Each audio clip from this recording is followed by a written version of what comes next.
नमस्कार प्रिय साथियों, बहुत बहुत स्वागत है, बहुत बहुत अभिनंदन है आपका अपने YouTube channel R N astrology में। साथियों, आज की चर्चा कुछ विशेष है।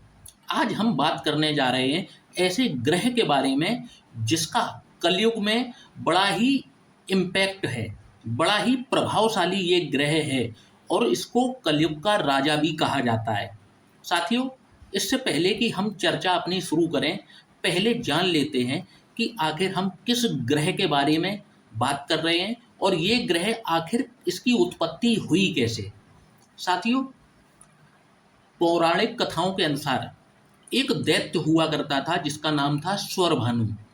तो एक बार देवताओं में और राक्षसों में युद्ध छिड़ा और युद्ध छिड़ने के बाद में उसका हल निकाला श्री नारायण ने, मतलब विष्णु भगवान ने। तो विष्णु भगवान ने उसका हल समुद्र मंथन के द्वारा निकाला कि इससे जो भी प्राप्त होगा वो देवताओं में और राक्षसों में बांटा जाएगा। तो उसी समुद्र मंथन के दौरान एक अमृत कलश की प्राप्ति हुई और अमृत कलश को भगवान विष्णु ने मोहिनी का रूप धारण करके देवताओं को पिलाना शुरू किया उस अमृत को।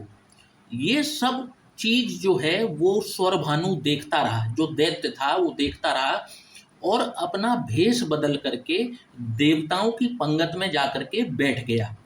और देवताओं की पंगत में बैठने के बाद में जो श्री नारायण ने जो अमृत कलश जो सभी देवताओं को पिला रहे थे, अमृत पिला रहे थे, उसी पंगत में बैठे स्वरभानु को भी धोखे से वे पिला गए और स्वरभानु ने उसका पान कर लिया अमृत का। यह बात सूर्य देव को और चंद्रदेव को जब पता लगी तो उन्होंने मोहिनी का रूप धारण किए हुए श्रीमन नारायण को बता दिया कि ये स्वरभानु है, ये राक्षस है। तो विष्णु भगवान ने अपने चक्र से उसका सिर और धड़ अलग अलग कर दिया। तो जो सिर वाला हिस्सा है, जिसे ड्रैगन्स हेड बोलते हैं, सर्प का मुंह बोलते हैं, वो बना राहु। और जो ड्रैगन्स टेल यानी कि सांप की पूंछ, ये बने केतु। यहीं से सिलसिला शुरू हुआ राहु का। तो राहु और केतु की उत्पत्ति साथियों कुछ इस प्रकार से हुई। अब ये क्योंकि सूर्यदेव और चंद्रदेव ने इनका भेद खोला था, तो ये अपना सबसे बड़ा शत्रु सूर्य को और चंद्र को ही मानते हैं। और जब भी आपने देखा होगा कि ग्रहण लगते हैं तो सूर्य को और चंद्रमा को ही ये ग्रसते हैं, अपना ग्रास बनाते हैं राहु केतु। अब ये तो बात हो गई इनकी उत्पत्ति की। अब बात करेंगे कि इनका आखिर हमारी जन्म कुंडली में इम्पोर्टेंस क्या है। तो साथियों, राहु भी अन्य ग्रहों की तरह हमारी कुंडली को बैलेंस करने का कार्य करते हैं। ये उनका दायित्व है कि वो अच्छे परिणाम दे रहे हैं कि बुरे परिणाम दे रहे हैं, ये बात एक अलग है। उनकी नियुक्ति ही इसी कार्य के लिए की गई है नवग्रहों में, इसीलिए उनको ये स्थान दिया गया है कुंडली को बैलेंस करने का। ठीक है, तो अब आज हम जो चर्चा करेंगे वो राहु ग्रह की चर्चा करेंगे कि विभिन्न भावों में विराजमान होकर के राहु किस प्रकार का परिणाम देने का कार्य करते हैं। ठीक है, अब वीडियो बस स्टार्ट करने ही जा रहा हूँ। पहले उससे पहले ये जान लेते हैं कि राहु किन लग्नों में अच्छे कहे जाते हैं, किन लग्नों में खराब कहे जाते हैं। तो साथियों, अच्छे ये इन लग्नों में होते हैं। क्यों होते हैं? क्योंकि ये लग्नें शुक्र देव की होती हैं, बुध देव की होती हैं और शनि देव की होती हैं। राहु इनको अपना मित्र मानते हैं। और खराब किन लग्नों में होती हैं? तो मेष लग्न, कर्क लग्न, सिंह लग्न, वृश्चिक लग्न, धनु लग्न और मीन लग्न। तो जब तक इनकी विशेष परिस्थिति में ये विराजमान ना हो, इन लग्नों में ये खराब फल देते हैं। और जब तक बहुत बुरे ना बैठे हों तब तक इन लग्नों में ये अच्छा फल ही देते हैं। तो साथियों, ये कुछ विस्तृत जानकारी मैंने आपको दे दी। अब हम शुरुआत करते हैं और जान लेते हैं कि राहु अगर किसी व्यक्ति के लग्न में विराजमान हो जाए तो किस तरीके का परिणाम देने का कार्य करते हैं। तो साथियों, जब भी लग्न में राहु देव विराजमान होते हैं तो पहले आप व्यक्ति की कुछ कैरेक्टर सुन लीजिए, कैरेक्टरिस्टिक सुन लीजिए कि व्यक्ति का स्वभाव किस प्रकार का होता है। तो जब भी राहु लग्न में होता है आप देखेंगे कि ऐसे व्यक्ति का जो दिमाग है कभी भी सही कार्यों में नहीं लगता, हमेशा इनको खुराफात में ही इनका दिमाग लगेगा, पहली चीज। दूसरी चीज, आप ये देखेंगे कि इन व्यक्तियों को किसी प्रकार का मतलब बेपरवाह होते हैं किसी भी चीज़ के लिए, मतलब किसी से भी भिड़ जाना, किसी से भी पंगा ले लेना, चाहे इनको पता भी चल जाए कि सामने वाला कितना पावरफुल है या वो कितना कुछ इनका बिगाड़ सकता है, फिर भी इनको पंगा लेना है तो लेना है। भविष्य के सुनहरे सपनों में खोए रहेंगे और हकीकत से बिल्कुल बेपरवाह रहते हैं।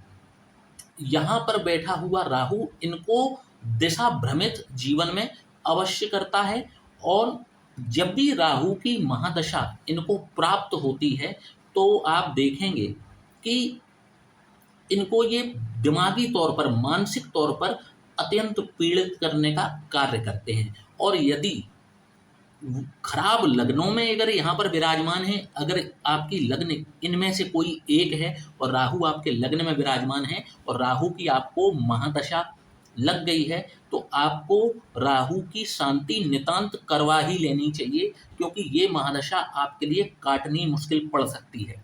बहुत परेशान करने वाली ये महादशा राहु की होती है। इवन महादशा छोड़िए, अंतरदशा भी पड़ती है तो बहुत परेशान करती है। साथियों, अब बात कर लेंगे राहु यदि किसी व्यक्ति के द्वितीय भाव, जो कि धन, कुटुंब और वाणी का भाव है, यदि यहाँ विराजमान हो जाए तो कैसा परिणाम दिखाएंगे। आप देखेंगे ऐसे व्यक्ति की जो वाणी है, वाणी कुछ कठोर दिखाई पड़ेगी आपको। जो व्यक्ति बोलेगा तो कठोरता से बोलता है, परंतु ऐसे व्यक्ति जो होते हैं हृदय के बिल्कुल साफ व्यक्ति होते हैं। जो उनके पेट में होता है वही इनके जबान पर होता है, मतलब ट्रस्टवर्दी लोग होते हैं, आप इनकी बातों पर ट्रस्ट किया जा सकता है। ऐसे लोगों का साथ, गैर तो छोड़िए, अपने इनके जो परिवार के लोग होते हैं वो भी इनका साथ नहीं देते जब इनको सबसे ज़्यादा उनकी नीड होती है। और इनकी टांग खींचने का कार्य, या यूं कहें कि परिवार वाले ही इनसे दुश्मनी मोल लेकर के बैठे रहते हैं। ऐसे लोगों को आंखों से संबंधित और दांतों से संबंधित कोई ना कोई समस्या आती जरूर है, दांतों से संबंधित और आंखों से संबंधित। और यदि ये शत्रु लग्न में विराजमान है तो यहाँ पर ये व्यक्ति को पाई पाई के लिए मोहताज कर देते हैं, पाई पाई के लिए मोहताज कर देते हैं। और कई बार तो यहाँ पर बैठ करके राहुदेव व्यक्ति को कर्ज में डुबाने का कार्य भी कर देते हैं, व्यक्ति कर्ज में डूबता चला जाता है। और खास तौर पर मंगल की राशि अगर यहाँ पर हो, या फिर मंगल की राशि में विराजमान हो, मंगल के नक्षत्र में विराजमान हो, तो आप ये बात 99% मान करके चलिए कि यदि इनकी महादशा आपके ऊपर चल गई तो ये आपको कर्ज में डुबाने का कार्य अवश्य कर देंगे। साथियों, अब बात कर लेते हैं राहु यदि किसी के तृतीय भाव, जो कि पराक्रम का भाव है, यदि यहाँ पर विराजमान हो जाए तो कैसा परिणाम दिखाएंगे। तो राहु की ये प्लेसमेंट को अच्छा कहा गया है, क्योंकि राहु पावरफुल प्लेनेट है। पराक्रम के भाव में आकर के पूरा बल देता है, इस भाव को बल देता है, व्यक्ति के पराक्रम में वृद्धि करता है। ठीक है, इसके बाद में व्यक्ति जो है अनुशासित जीवन जीना पसंद करता है। यहाँ पर बैठा हुआ राहु व्यक्ति को सेलिब्रिटी बनाने तक का ताकत रखता है, व्यक्ति को फेमस कराने का कार्य मतलब ताकत रखता है। यहाँ पर बैठा हुआ कुछ और भी कॉम्बिनेशंस होते हैं, जब वो भी फलित होते हैं तो व्यक्ति बहुत अच्छा सेलिब्रिटी, ऊंचा सेलिब्रिटी, फेमस सेलिब्रिटी बनता है। परंतु यहाँ पर एक बात तय है कि व्यक्ति को अनुशासित ढंग से जीवन जीना पसंद होता है, और वो ऐसे ही लोगों को अपना मित्र भी बनाता है जो अनुशासन से अपना जीवन व्यतीत करते हों, लिखने पढ़ने के शौकीन होते हैं, कोई ना कोई छोटी मोटी लाइब्रेरी ये मेंटेन करते हैं, और जब भी इनको समय मिलता है ये किताबों के साथ अपना समय बिताना पसंद करते हैं। पता नहीं अपने भाई बहनों के साथ में इनको क्या हो जाता है कि ये अपनी जायज़ चीज़ें भी उनसे मनवा नहीं पाते और लाचार दिखाई पड़ते हैं अपने भाई बहनों के सामने। अपनी मतलब जो अच्छी बातें भी हैं ना, उनको भी ये अपने भाई बहनों से नहीं मनवा पाते। जब भी चतुर्थ भाव में राहु विराजमान हो, जो कि सुखों का भाव है, माता का भाव है, जब भी राहु यहाँ पर विराजमान होते हैं तो आप देखेंगे कि ऐसे व्यक्ति के अपनी माता के साथ में वैचारिक मतभेद होते हैं। इनका मतलब जो है वो हमेशा विचार जो हैं वो मिलेंगे नहीं इनकी अपनी माता के साथ में। ऐसा व्यक्ति दुखों को खोज खोज कर निकालने वाला होता है। किसी चीज में कमी यदि निकालनी हो तो आप इनको इनवाइट करके देखिए, अच्छी खासी चीज में ये आपको कमी निकाल करके पकड़ा देंगे। अच्छे भले माहौल में दुखी कैसे हुआ जाता है, दुखी कैसे रहा जाता है, इनसे बेहतर कोई नहीं जानता, क्योंकि शायद इन्होंने इस चीज पर पीएचडी कर रखी है। इस प्रकार का राहु यहाँ पर इनको फल प्रदान करते हैं। अब जो है, जब भी पंचम में राहु विराजमान होते हैं तो आप देखेंगे कि यदि इनकी सपोर्टिव लग्न है, जैसे मान लीजिए वृषभ लग्न हो जाए, तो 6 नंबर की राशि यहाँ पर पड़ेगी। यहाँ पर राहु उच्च के हो गए तो ऐसे व्यक्ति को अनएक्सपेक्टेड गेन्स यानी कि आकस्मिक लाभ, आकस्मिक धन की प्राप्ति होती है। ऐसा व्यक्ति यदि शेयर मार्केट में उतरता है तो उसको बम्पर लाभ होता है, यदि वृषभ लग्न है और राहु यहाँ पर विराजमान हो जाए। परंतु यहाँ क्योंकि ये शिक्षा का भी भाव है, तो राहु की एक अपनी खुद की प्रकृति है। राहु एक क्रूअल प्लेनेट है, क्रूर प्लेनेट है, पापी ग्रह है। तो अपनी कुछ आदतें वे कहीं को चाहे कोई भी लग्न हो उसे छोड़ नहीं सकते। चाहे पंचम भाव में जब भी विराजमान होंगे, ऐसे व्यक्ति को पेट और आंतों से संबंधित कोई ना कोई समस्या ऐसे व्यक्ति को जरूर रहती है। जहां बात ज्ञान की आ जाए वहां पर राहु सपोर्ट नहीं करते, तो पंचम भाव में विराजमान होकर के ये इनकी शिक्षा को बाधित करने का कार्य भी कर देते हैं। मल्टीपल अफेयर्स यहाँ पर होते हुए देखे जाते हैं जब भी राहु पंचम भाव में विराजमान हो। बस एक बात श्योर मानिए कि अगर राहु यहाँ पर मजबूत कंडीशन में बैठे हैं, सपोर्टिव लग्न है, अच्छी लग्न में बैठे हैं, तो यहाँ पर इनको गेन्स तो अवश्य कराएंगे। ये बात आप पक्की बात मान करके चलिए। अपनी दशा महादशा इनके लिए जो है पैसों के मामले में, प्रॉपर्टी के मामले में बहुत अच्छी जाती है। साथियों, अब बात करेंगे राहु यदि रोग रिपु और ऋण यानी कि 6वें भाव में यदि विराजमान हो जाएं तो कैसा परिणाम दिखाएंगे। तो आप देखेंगे साथियों कि ये भाव कौन सा है, रोग रिपु और ऋण, लेकिन साथ ही ये भाव कंपटीशन का भी है। तो यहाँ पर बैठे हुए राहु कंपटीशन में जबरदस्त सफलता दिलाते। जहां बात पावर की आ जाए, पराक्रम की आ जाए, आप आंख बंद करके कह सकते हैं, जैसे कर्म में आ जाए, तृतीय में आ जाए, यहाँ पर आ जाएं, तो ये अब क्योंकि पावरफुल ग्रह है तो अपनी पावर दिखाता है। तो ऐसे ये शत्रुओं का विभाव है, इसलिए यहाँ पर जब भी राहु विराजमान होते हैं तो शत्रु हंता योग बनाते हैं। शत्रुओं का नाश करने वाला व्यक्ति ऐसा होता है। परंतु नाश कैसे करेगा? छल के द्वारा, अपनी कूटनीति के द्वारा ये अपने दुश्मनों को धराशायी कर देता है। और ऐसा नहीं है, ऐसे व्यक्ति के शत्रु भी बड़े बड़े होते हैं और फिर उन शत्रुओं पर ये विजय कराता है। ऐसे व्यक्तियों को कंपटीशन में ये विजय करा देता है। ऐसा व्यक्ति गलत तरीके से धन अर्जित भी अवश्य करता है, मतलब जिसे नंबर 2 का धन कहते हैं, ऐसा व्यक्ति जो है उसको भी अर्जित करता है। रीढ़ से संबंधित या पीठ या कमर से संबंधित कोई ना कोई इनको परेशानी अवश्य देखी जाती है इनके साथ में। साथियों, अब बात करेंगे राहु यदि सप्तम भाव में विराजमान हो जाएं, जो कि रिलेशनशिप का भाव है, तो कैसा परिणाम दिखाएंगे। तो साथियों, राहु की ये पोजीशन बिल्कुल भी अच्छी नहीं होती। यदि आपने बिना कुंडली मिलाए विवाह किया तो वैवाहिक जीवन में कटुता आएगी ही आएगी, 1000% ये बात सत्य है। अब जिस व्यक्ति की ये कुंडली है जिसमें राहु सप्तम भाव में विराजमान है, ये व्यक्ति अपने जीवन साथी के साथ में अटैच तो बहुत रहेगा, मतलब अटैच बहुत रहेगा, परंतु इनका जो जीवन साथी है वो इनको कभी कभार धोखा देने का कार्य भी कर देता है। अब इसी राहु पर कहीं से यदि देवगुरु बृहस्पति की दृष्टि पड़ जाती है तो ये प्रभाव कुछ कम देखने को मिलेंगे, परंतु राहु की जो मूल प्रकृति है वो उसका कुछ ना कुछ रंग अवश्य दिखाएगा। किसी भी व्यक्ति की सप्तम भाव में यदि आप राहु पड़ा देख लें, आप समझ जाइए कि ऐसे व्यक्ति को रिलेशनशिप में कोई ना कोई प्रॉब्लम जरूर होगी। और इसके बाद में ऐसे व्यक्तियों को नौकरी ही करनी चाहिए, ऐसे व्यक्तियों को व्यापार नहीं करना चाहिए।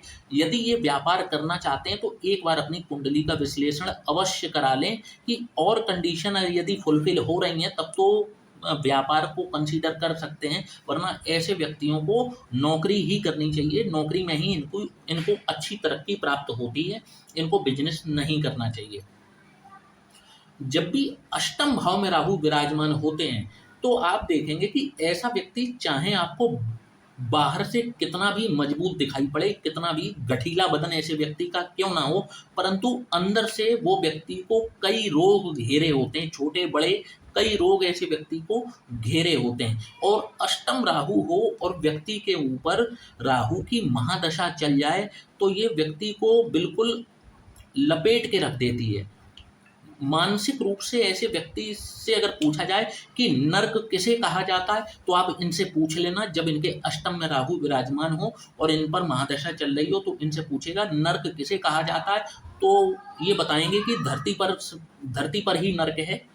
इनके जीवन से जब भी आप बात करेंगे, मानसिक रूप से बहुत प्रताड़ित होते हैं, तो इनको सलाह ली जाती कि जब भी ये बहुत अत्यंत परेशान हो, राहु की महादशा चल रही हो, तो ये मनोचिकित्सक से समय समय पर परामर्श लेते रहें। उनके द्वारा जो भी इनको कंसल्टेंसी दी जाती है उसको ये यदि फॉलो करते हैं तो इनकी काफ़ी हद तक ये समस्या दूर की जा सकती है। साथियों, अब बात करेंगे राहु जब भी नवम भाव, जो कि भाग्य का भाव है, यहाँ पर विराजमान होते हैं, पिता का भाव है, तो आप देखेंगे कि ऐसा व्यक्ति, पहली बात तो यदि शत्रु लग्न है तो धर्म विमुख कार्य करता है। धर्म धर्म से आचरण से नहीं चलेगा, हमेशा उल्टा चलेगा, धर्म के विरुद्ध कार्य करेगा। पहली चीज, ऐसे व्यक्ति की अपने पिता के साथ में घोर विवाद होते हैं। और विवाद ना हो तो वैचारिक मतभेद ऐसे होते हैं कि अगर पिता कहेंगे पूरब चलना है तो ये कहेंगे पश्चिम चलना है, मतलब इतना भी इनके विचार नहीं मिलते। यदि ये राहु की महादशा में कोई रिस्क लेकर के बड़ा कार्य करते हैं तो उसमें औंधे मुंह गिरना इनका सुनिश्चित हो जाता है, यदि ये लग्न हैं तो। और ये लग्न है तब भी धर्म विमुख कार्य तो करेंगे, परंतु यहाँ पर कई बार ये जो है वो भाग्य में तेजी से कुछ ना कुछ बढ़ोतरी भी कर देते हैं राहु यहाँ पर बैठ करके, परंतु धर्म विमुख दोनों ही लग्नों में ये कर देंगे और पिता के साथ में वैचारिक मतभेद भी देते हैं। परंतु यदि ये लग्न है और ये रिस्क लेकर के कार्य कर दें तो उसमें औंधे मुंह ये जरूर गिरेंगे, इसमें इनको हानि अवश्य होगी। साथियों, अब बात कर लेते हैं राहु जब भी दशम भाव में विराजमान हो तो कैसा परिणाम दिखाएंगे। तो साथियों, आप विश्वास नहीं करेंगे, परंतु दशम राहु वाले जो हैं ये एक नंबर के आलसी व्यक्ति होते हैं। यदि ये अपने जीवन से आलस्य का त्याग कर दें तो ये राहु यहाँ पर राजयोग का निर्माण कर देता है। परंतु आप देखेंगे राहु की महादशा में तो ये बहुत मेहनत करेंगे, इन पे मेहनत करेंगे नहीं, इन पे करवाई जाएगी, इनके सामने ऐसी कंडीशंस आ जाएंगी कि ये मेहनत करने पर मजबूर हो जाएं। परंतु आप देखेंगे कि ऐसा व्यक्ति जो है आलस्य प्रधान होता है और हमेशा भविष्य के सुनहरे सपनों में खोया रहना पसंद करता है। यहाँ पर बैठे हुए राहु राजनीति के क्षेत्र में तो अच्छा करते हैं, अच्छे परिणाम देते हैं, और यदि ये मेहनत करते हैं और कई बार इनको हाई अथॉरिटी पर भी बैठा देखा जाता है। कई बार ये आपको यहाँ पर विराजमान राहु आपको राजनीति में मंत्री पद तक दिला देते हैं। कई बड़े बड़े राजनीतिक हमारे देश में हुए जिनके दशम भाव में राहु विराजमान देखा गया है। इसी में एक हमारे महात्मा गांधी भी हैं। अमित शाह की कुंडली में भी राहु जो हैं वो दशम भाव में ही विराजमान है, परंतु वहाँ पर उच्च के विराजमान हैं, मिथुन राशि में विराजमान है अमित शाह जी की कुंडली में। तो दशम भाव का राहु जो है राजनीति के क्षेत्र में अच्छे परिणाम देता है। बार बार कैरियर चेंज ऐसे व्यक्तियों का होता है, बार बार ये कैरियर चेंज करते रहेंगे, कभी भी अपने कैरियर से सेटिस्फाइड नहीं होते। और यदि राहु यहाँ पर मंगल के नक्षत्र में विराजमान हो जाए तो इनकी नवम दृष्टि जो है वो रोग रिपु ऋण के भाव पर आती है। कई बार ये आपको ऋण में फंसाने का कार्य कर देते हैं और फिर उस ऋण से आपको बहुत मुश्किल से मुक्ति मिलती है। राहु जब भी यहाँ पर मंगल की राशि या मंगल के नक्षत्र में विराजमान हो जाते हैं तो यहाँ पर तो दशम भाव में राहु जो हैं वो इनके जो नेगेटिव इफेक्ट हैं वो ये हैं कि बार बार कैरियर का चेंज हो जाना, और कैरियर चेंज के साथ में इनके जीवन में आप देखेंगे माता पिता से संबंधित इनको कष्ट अवश्य होते हैं।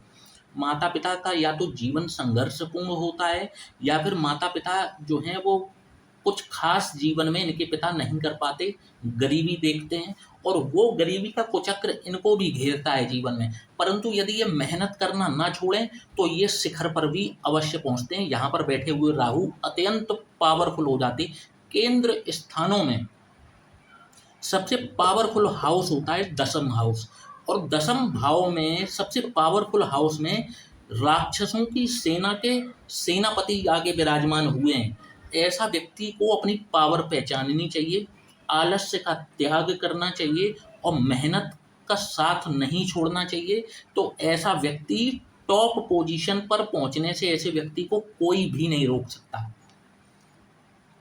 तो इस प्रकार का परिणाम राहु यहाँ पर देते हैं। साथियों, अब बात कर रहे हैं राहु यदि एकादश भाव जो कि लाभ का भाव है, यहाँ पर परिणाम कैसा देंगे। तो यहाँ पर बैठे हुए राहु व्यक्ति को गलत तरीकों से कार्य करके धन पैदा करने को प्रेरित करता है। ऐसा व्यक्ति जो है वो शॉर्टकट ढूंढता है, शॉर्टकट से पैसा पैदा करने की कोशिश करता है, परंतु इनको ऐसा नहीं करना चाहिए क्योंकि यही शॉर्टकट आगे जाकर के इनके लिए गले की फांस बन सकता है। आलसी ये भी गजब के होते हैं। किसी कार्य को करने के लिए बिल्कुल लास्ट डेट तक बैठे रहते हैं और कार्य को तब तक नहीं करते जब तक उसकी लास्ट डेट ना आ जाए, और फिर जब इनकी लास्ट डेट आ जाती है तब इनकी उड़ना शुरू होती हैं हवाइयाँ। कई बार यहाँ पर बैठे हुए राहु जो हैं, आप देखेंगे कि ऐसा व्यक्ति जो है अपने बॉस तक को बेवकूफ़ बनाते हुए देखा जाता है। जो इनके बॉस हैं वो भी इनकी बातों में आ जाते हैं और इनको कई बार ये मूर्ख बनाने का कार्य करते हैं। ऐसे व्यक्ति को अपने मित्रों से धोखा अवश्य मिलता है। ऐसे व्यक्तियों को अपने मित्रों से बहुत ही सावधान रहना चाहिए, सोच समझ के मित्र बनाने चाहिए। कई बार यहाँ पर ये ट्रेडिंग का कार्य कर सकते हैं, कंसल्टेंसी का कार्य करते हैं और उसमें लाभ कमाते हैं। परंतु यहाँ पर बैठा हुआ राहु जब भी किसी व्यक्ति के हो, ऐसे व्यक्ति को पार्टनरशिप में कार्य नहीं करना चाहिए। यदि ये पार्टनरशिप में कोई कार्य करते हैं तो मेहनत करेंगे ये, और इनका जो पार्टनर होगा वो मेहनत का फल लेकर के चलता बनेगा। साथियों, अब बात करेंगे राहु किसी व्यक्ति के यदि द्वादश भाव में विराजमान हो जो कि व्यय का भाव है, तो यहाँ पर विराजमान राहु पहली चीज तो लाइफ में ऐसे बहुत हद तक चांसेस हैं कि यदि ये लग्न होती हैं तो व्यक्ति के ऊपर कोर्ट कचहरी के केस लगा सकता है। पहली चीज, ऐसा व्यक्ति जो है कई बार यहाँ पर विराजमान राहु व्यक्ति को हवालात तक की सैर करा देता है।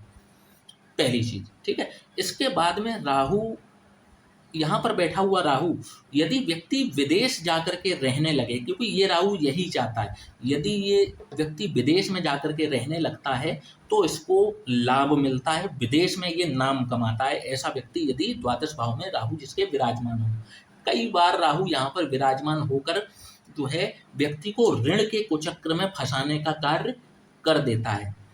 ऐसे व्यक्ति कभी भी समय पर सही डिसीजन नहीं ले पाते हैं और जो है हमेशा इनडिसीजंस जो कहते हैं ना, भ्रमित रहना, ऐसा व्यक्ति हमेशा भ्रमित रहता है, कभी भी सही समय पर सही निर्णय नहीं ले पाता। ऐसे व्यक्ति जिसका राहु द्वादश भाव में विराजमान हो, अपने पिता के द्वारा या अपने पुत्र के द्वारा या फिर अपनी माता के द्वारा बनाया हुआ घर ऐसे व्यक्ति को प्राप्त हो सकता है। यहाँ पर राहु ये बात का भी चांस बना देते हैं। तो साथियों, आशा करता हूँ कि आज आपको राहु से संबंधित ये वीडियो पसंद आया होगा। तो चैनल को लाइक और सब्सक्राइब करना ना भूलिएगा। यदि आप भी अपनी कुंडली का विश्लेषण करवाना चाहते हैं तो नीचे दिए हुए इस व्हाट्सएप नंबर पर आप हमसे संपर्क कर सकते हैं। जय श्री राम।